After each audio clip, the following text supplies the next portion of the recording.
Rafale मुद्दे पर कांग्रेस ने अब नई मांग रखी है। हितों के टकराव का आरोप लगाते हुए कांग्रेस ने कैग यानी नियंत्रक एवं महालेखा परीक्षक राजीव महर्षि से राफेल विमानों की खरीद के करार की ऑडिट प्रक्रिया से खुद को अलग करने की मांग की है। कांग्रेस की मांग है कि तत्कालीन वित्त सचिव के तौर पर राजीव महर्षि राफेल खरीद की बातचीत का हिस्सा थे, इसलिए उन्हें ऑडिट प्रक्रिया से खुद को अलग कर देना चाहिए। तो वहीं दूसरी ओर केंद्रीय मंत्री अरुण जेटली ने कैग पर कांग्रेस के आरोपों को खारिज किया है। जेटली ने आरोप लगाया कि कांग्रेस झूठ के आधार पर अब कैग जैसी संस्था पर कलंक लगा रही है। दरअसल आज संसद में राफेल डील पर कैग रिपोर्ट पेश किए जाने की संभावना है। वहीं कांग्रेस नेता कपिल सिब्बल ने पीएम मोदी के साथ काम करने वाले सरकारी अधिकारियों को चेताते हुए कहा कि उन पर नजर रखी जाएगी। एक बात तो अधिकारियों को भी समझ लेनी चाहिए, क्योंकि चुनाव आते हैं और चुनाव जाते हैं। कभी हम विपक्ष में बैठेंगे, कभी सत्ता पक्ष में बैठेंगे, सत्ता पक्ष भी होगा। तो जो ऐसे अधिकारी कुछ लोग हैं, प्रधानमंत्री जी को ये दिखाना चाहेंगे कि देखिए हम कितने लॉयल हैं आपके, कि हम कॉन्फ्लिक्ट ऑफ इंटरेस्ट के होते हुए भी हम आपका साथ देंगे, आपका भी साथ देंगे, अपना भी साथ देंगे। तो हम उन पे हमें हमारी नजर उन पे है। यूपी के सहारनपुर में जहरीली शराब पीने की वजह से हुई 58 लोगों की मौत से गुस्साए लोगों ने दिल्ली मुजफ्फरनगर रोड पर जाम लगा दिया। इन लोगों ने प्रशासन को मौत का जिम्मेदार माना और आरोपियों के खिलाफ सख्त कार्रवाई की मांग करते हुए जोरदार प्रदर्शन किया। नाराज लोगों ने पुलिस की मौजूदगी में सड़क पर हंगामा शुरू कर दिया।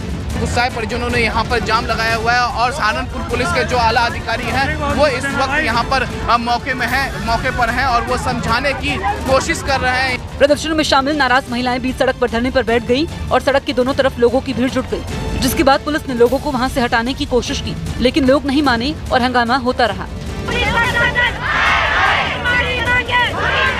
लोगों ने मुआवजे की रकम पर भी सवाल उठाए और उसे नाकाफी बताया। रुपये में तो कुछ भी नहीं होता, छोटे छोटे बच्चे हैं, देखो कुछ नहीं होने का, वो कम से कम मुआवजा बढ़ाया जाए। इस बीच वहां मौजूद कुछ महिलाओं की पुलिस अधिकारियों से बहस भी हो गई, जबकि आसपास मौजूद इमारतों की छतों पर भी लोग जमा हो गए। राजस्थान में 5% आरक्षण की मांग को लेकर हो रहा गुर्जर समाज का आंदोलन धौलपुर में हिंसक हो गया। इस बीच आगजनी और पत्थरबाजी की घटनाएं हुई। उसके बाद भी आंदोलन के नेताओं ने दिल्ली जयपुर और जयपुर आगरा हाईवे को जाम करने का ऐलान किया। वहीं मुख्यमंत्री गहलोत के मुताबिक हिंसा में असामाजिक तत्व शामिल थे, जबकि गुर्जर नेता कर्नल किरोड़ी सिंह बैंसला ने न्यूज 18 से कहा कि आंदोलन में हिंसा आम बात है। इस बीच आज सुबह 11 बजे से गुर्जर प्रदर्शनकारियों की दिल्ली जयपुर और जयपुर आगरा हाईवे जाम करने की योजना है। आंदोलनकारियों द्वारा जो पुराने वीडियो हैं, जो 2007-8 के जो आरक्षण के आंदोलन के दौरान के जो वीडियो हैं, उनको बार बार दिखाया जा रहा है। उनको लेकर लोगों को गलतफहमी नहीं होनी चाहिए। वो इस दौरान का कोई भी इस तरह का घटना नहीं हुई है। अभी तक धौलपुर की घटना को छोड़कर सभी जगह शांति है। कर्नल किरोड़ी सिंह बैंसला हमारे साथ में हैं ग्राउंड जीरो पे। सर आप बताएं, सीएम साहब ने आज कहा है कि इसका हल तो बातचीत से हो सकता है, और आप बातचीत के लिए टेबल पाए? मैंने सबकी राय ली। यहाँ जितने भी हैं ये आंदोलनकारी कतई सहमत नहीं है। विश्वास खत्म है। सुन लिया आवाज? मैं नहीं कह रहा हूँ, ये कह रहे हैं। भरोसा नहीं रहा, ये कह रहे हैं। तो बेस्ट थिंग वुड बी, मैं रिक्वेस्ट करूँगा उनसे कि जो कुछ निर्णय लें, हमें यहाँ एक अपना रिप्रेजेंटेटिव भेज दें और यहाँ हो जाए। हम इमीडिएटली विल मेक। क्या ये भी संभव नहीं है कि यहाँ भले ही यहाँ टीम आ जाए, आंदोलन स्थल के बजाय आसपास में कहीं बातचीत हो जाए? मैं पूछूंगा, समाज से पूछूंगा, निर्णय इनका होगा। जी, अगर ये तैयार होते हैं तो आसपास कहीं बात हो सकती है। वैसे मैं मानता हूँ जी कि क्राउड से पूछना डिनाइल को निमंत्रण देना है। फिर भी इन्होंने जब हमारे इनके जो बात हुई है, जो शर्त हुई है आने की, इनको पूछूंगा फिर बताऊंगा।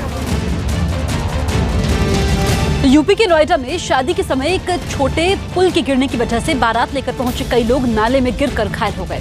हादसा तब हुआ जब दुल्हन के घर वाले बारात के स्वागत के लिए बैंक्वेट हॉल के सामने एक पुलिया पर खड़े थे, लेकिन पुलिया गिर गई और उस पर खड़े लोग नाले में गिर गए, जिसके बाद उन लोगों को निकालने के लिए एक आदमी नाले में सीढ़ी लगाकर खड़ा हो गया। इस बीच वहां लोगों की भीड़ जमा हो गई और बैंक्वेट हॉल के मैनेजर को घेर लिया। जानकारी मिलने के बाद वहां पहुंची पुलिस के सामने भी लोगों का हंगामा शांत नहीं हुआ।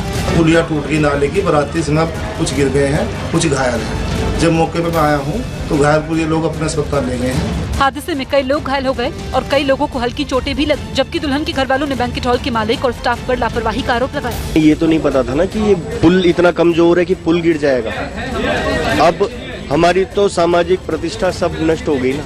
हालांकि बैंक्वेट हॉल के मालिक ने लापरवाही के आरोपों से इनकार करते हुए घटना को सिर्फ हादसा करार दिया। राजस्थान के उदयपुर में एक लड़के ने अपने ही भाई पर हमला कर दिया। राजस्थान के उदयपुर में मामूली विवाद के बाद एक भाई ने दूसरे भाई पर कुल्हाड़ी से वार कर जख्मी कर दिया। राजस्थान के जोधपुर में SC/ST समुदाय की एक लड़की की बारात पर हमला करने के आरोप में पुलिस ने कई लड़कों को गिरफ्तार किया। मध्य प्रदेश के सागर में ट्रेन से गिरकर हुई एक आदमी की मौत के बाद नगर पालिका प्रशासन ने कचरा गाड़ी को भेजकर शव को उठवाया।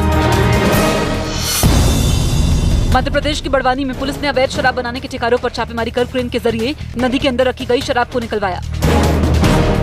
केरल में CPI विधायक S राजेंद्र ने महिला IAS अधिकारी पर भड़कते हुए उसे बिना दिमाग वाला बता दिया। पटना में पुलिस और बदमाशों में हुई मुठभेड़ के बाद 12 शातिर बदमाशों को गिरफ्तार किया गया, जिन पर हत्या और अपहरण जैसे गंभीर वारदात करने का आरोप है। बिहार के पटना में पुलिस ने भारी मात्रा में विदेशी शराब के साथ 2 तस्करों को गिरफ्तार किया है, जो यूपी और हरियाणा से शराब की तस्करी करते थे।